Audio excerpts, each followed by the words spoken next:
Well, if you're planning a vacation to Mexico, there's a dirty little secret you need to know. You might want to pray you don't get sick or hurt. Not because of the quality of medical care, but the tens of thousands of dollars in bribes you may have to pay to get treatment. After a family member of one of our reporters had this happen, we decided to investigate, and KMPH News has uncovered that getting forced to pay bribes for health treatment in Mexico, not unusual. KMPH News reporter Erik Rosales joins us. Erik, you found out that this happened, yes, to your family, but it's common. Yeah, it's happened to a lot of families out there. You know, folks, this is a story that's very close to my heart. My mother and father-in-law found out about the bribery business the hard way. They were on vacation in Puerto Vallarta, Mexico. My father-in-law needed surgery, and before he could get any treatment, they had to come up with more than $50,000 in bribes. Now get this. After we started digging, we found other families who had the same problem. And one of Mexico's top government officials went on camera and admitted that this is happening. A picture may be worth 1,000 words, but these pictures are worth $50,000. That's the amount my mother-in-law was forced to pay in bribes to keep her husband alive. Glenn and Linda Miller's Mexican vacation with friends was in full swing. Beach, fun, and sun when tragedy struck. I had been downstairs playing cards with some friends, and when I came up, I was calling to him. I came back through. I saw him laying on the floor. She said, "Jeff, there's been an accident, and it's serious, and I don't know if your dad's going to make it." As I got closer, you know, there was a pool of what I later found out was cerebral fluid that had, when he his skull had come through his nose. Glenn tripped in his room, landing face first through a glass table and onto the ceramic tile floor. Linda, who's a registered nurse, knew it was a bad fall. At one point, I could tell they were beginning to lose him, and they asked me to leave the room. Her husband needed emergency brain surgery. They took him in, and then within about an hour of him being in surgery, people began to stand in front of me, like about a foot away. And they would have pieces of paper in their hands. Hospital administrators told her their insurance wasn't any good in Mexico, even though she had proof. And you had showed them a piece of paper from your insurance company saying that it's taken care of. Yes. Leave her alone. Yes. I was getting the feeling that they were not going to release him to go home until this huge bill was paid for. Glenn survived the surgery, but hospital staff continued to hammer her for more money. And they took me into a room, and a very smooth-talking gentleman kept saying to me, "But we need to have 25,000. We need to have 30,000. We need to have 40,000.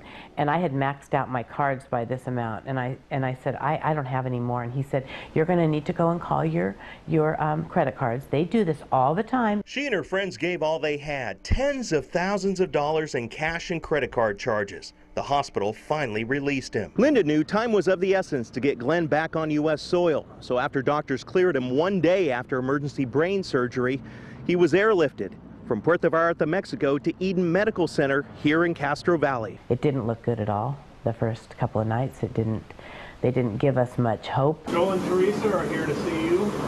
Glenn finally took a turn for the better. He not only survived, he thrived. So glad to see you. Within 5 weeks, he was in rehab. Within 5 months, he was back to work as a certified public accountant. My accident was October the 6th. I came home just a day or two before Thanksgiving, and tax season started in late January. I did a full season of tax returns. The Millers are grateful to the doctors in Mexico, but were disgusted with the extortion. It's fairly common in Mexico. Mark Jones owns an air ambulance service. He says his company always works with a handler on the ground, a native who knows who to pay and works out the costs. Mexico, you have to be very cautious. You know, they kind of know that they've got you, and if you don't take care of these things, they'll impound your plane.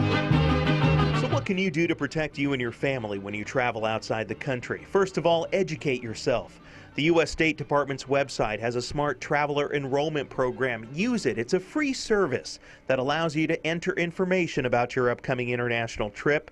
You'll then receive alerts about the latest travel warnings, areas you should stay out of, and details where to find the nearest U.S. consulates. You know, it's very sad to see that some people still are getting into or that sort of acts of corruption. Reina Torres Mendeville is the head consul of the Consulate of Mexico in Fresno. She advises to keep the name, address, and phone numbers of the nearest hospital with you at all times. Find out if it's a private or public hospital. If it's private. And of course they charge what they need to charge. But tens of thousands of dollars, even when my in-laws had insurance, they're not buying that. Though he fall, he shall not be utterly cast down. My in-laws understand money will come and go. With the help of their strong faith, they've learned valuable lessons. Well, I would take away from this that you have no assurances of tomorrow. God's the great healer, the great physician, and He certainly proved that to us over and over, and I'm very thankful for that. I found out through my investigation, I found several other couples who had similar experiences of extortion when they traveled abroad. One woman lost her husband to a heart attack while vacationing in Mexico. And get this, she was told that she had to pay tens of thousands of dollars to bring his body back to the U.S. She ended up burying him there. Well, understand, folks, I'm not telling you don't go to Mexico.